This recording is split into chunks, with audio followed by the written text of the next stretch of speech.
नमस्कार, स्वागत है आपका वॉइस ऑफ ट्रांसपोर्ट में। मैं ब्रजेश हुड्डा आपके सामने एक बार फिर हाजिर हूँ ट्रांसपोर्ट के किसी नए मुद्दे पर बातचीत के लिए। आपको पता है 2 दिन पहले हमने एक खबर यहाँ पर आपको दिखाई थी वॉइस ऑफ ट्रांसपोर्ट पर ही, जिसमें हमने बताया कि कर्नाटक में ओला पर बैन लगा दिया गया है 6 महीने के लिए, क्योंकि वहाँ पर जो कुछ उसकी एक्टिविटीज़ नजर आई ओला कंपनी की, जिसकी वजह से वहाँ के परिवहन डिपार्टमेंट और राज्य सरकार ने बैन लगाया और कहा कि 6 महीने का आपके ऊपर बैन है, और जिसके बाद ओला का प्रचारण वहाँ पर बंद हो गया। लेकिन एक बार फिर साबित हो गया कि ओला जो कंपनी है ये बहुत पावरफुल है। ओला कंपनी इतनी पावरफुल है कि 6 महीने का जो बैन है वो महज 2 दिन के अंदर खत्म हो गया। आप देख सकते हैं कि 6 महीने का बैन और 2 दिन के अंदर अगर ओला वो बैन खत्म कर देती है तो क्या पावर होगी, क्या शक्ति होगी इस कंपनी की।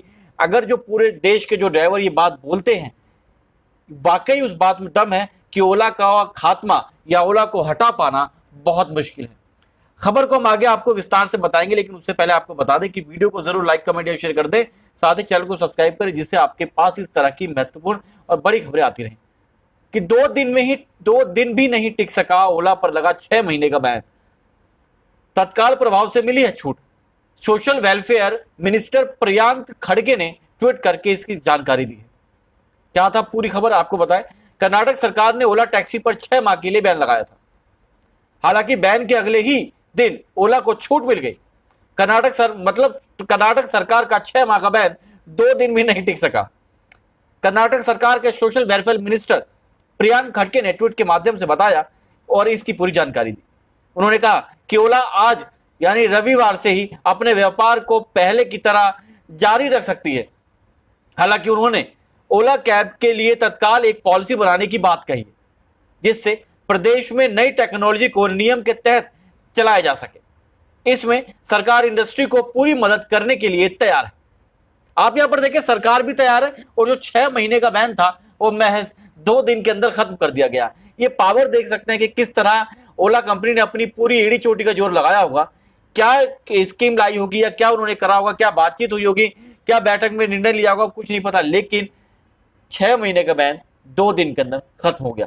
6 महीने का बैन था। आपको बता दें क्यों। बता दें कि कर्नाटक के परिवहन विभाग ने ओला के लाइसेंस को अगले 6 महीने के लिए निलंबित कर दिया था। ओला ऐप पर टैक्सी बुकिंग सेवा देने वाली प्रमुख कंपनी है। परिवहन विभाग ने कहा कि कंपनी को उसके आदेश की प्राप्ति के बाद 3 दिन के भीतर अपना लाइसेंस उसके पास जमा कराना था। साथ ही उसे तत्काल प्रभाव से अपनी टैक्सी बुकिंग सेवा रोकनी होगी। विभाग ने कहा कि कंपनी ने ओला का संचालन करने वाली company any technologies private limited Bengaluru ने कर्नाटक ऑन डिमांड परिवहन प्रौद्योगिकी एग्रीगेटर्स इस संबंध में उप परिवहन आयुक्त और वरिष्ठ क्षेत्रीय परिवहन अधिकारी बेंगलुरु की रिपोर्ट के आधार पर उसका लाइसेंस 6 महीने के लिए निलंबित कर दिया गया था। ओला ने कहा कि वह कानून का अनुपालन करने वाली कंपनी है और वह मामले के सौहार्दपूर्ण तरीके से समाधान के सभी विकल्पों पर काम कर रही है। आप यहां पर देख सकते हैं कि क्या पावर है कंपनी की, किस तरह कंपनी काम करती है। और जो इन्होंने कहा कि कानून का अनुपालन करते हैं, तो यहां पर मैं एक चीज जरूर शेयर करना चाहूंगा कि कंपनी अभी बीते कुछ महीने पहले जब हम लोग लखनऊ गए, तो लखनऊ में एक सीधा जो वाक्य हमें नजर आया, उस वाक्य में यह था कि जब ओला की जो बाइक टैक्सी है, जो बाइक है जो वहां पे यूज करते हैं, वहां पर ड्राइवर को तो हेलमेट दिया गया, लेकिन पैसेंजर जो गाड़ी पे पीछे बैठेंगे उनके लिए कोई हेलमेट की व्यवस्था नहीं है।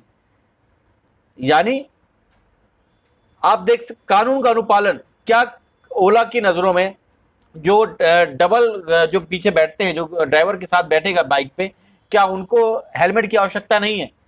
अगर कानून का पालन कर रहे हैं तो हेलमेट दोनों के लिए आवश्यक है। लेकिन वहां पर जब हमने ड्राइवर से बात की और उनसे पूछा कि आपके पास ओला का हेलमेट है, लेकिन जो आपके पीछे बैठे हैं, यानी जो मैं पीछे बैठा हूं, तो हमारे लिए, तो उन्होंने बोला कि कंपनी ने पैसेंजर के लिए नहीं दिया, हमारे लिए दिया है। तो यहाँ पर आप देख सकते हैं सीधी सी बात है। और दूसरी बात, अगर एक व्यक्ति बोल रहा हो तो गलत हो सकता है, लेकिन जब पूरे भारत में सभी कंपनी और सभी ओला उबर में काम करने वाले जो चालक हैं, अगर वो एक साथ ये कहें कि कंपनी उनका शोषण कर रही है और नियमों के अनुसार नहीं चल रही, तो वाकई इस पर सोचने की बात है, विचार करने की जरूरत है।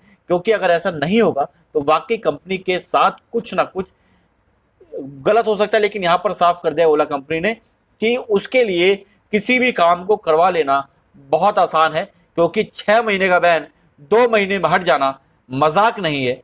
वाकई इसका मतलब कि ओला बहुत शक्तिशाली कंपनी के रूप में काम कर रही है और अब चालकों को कोई दूसरा रास्ता इख्तियार करना पड़ेगा, क्योंकि ओला चालकों को खुश होने का कोई मौका नहीं दे रही। हम फिर हाजिर होंगे किसी नए मुद्दे पर। जब तक के लिए बहुत बहुत शुक्रिया, धन्यवाद, नमस्कार।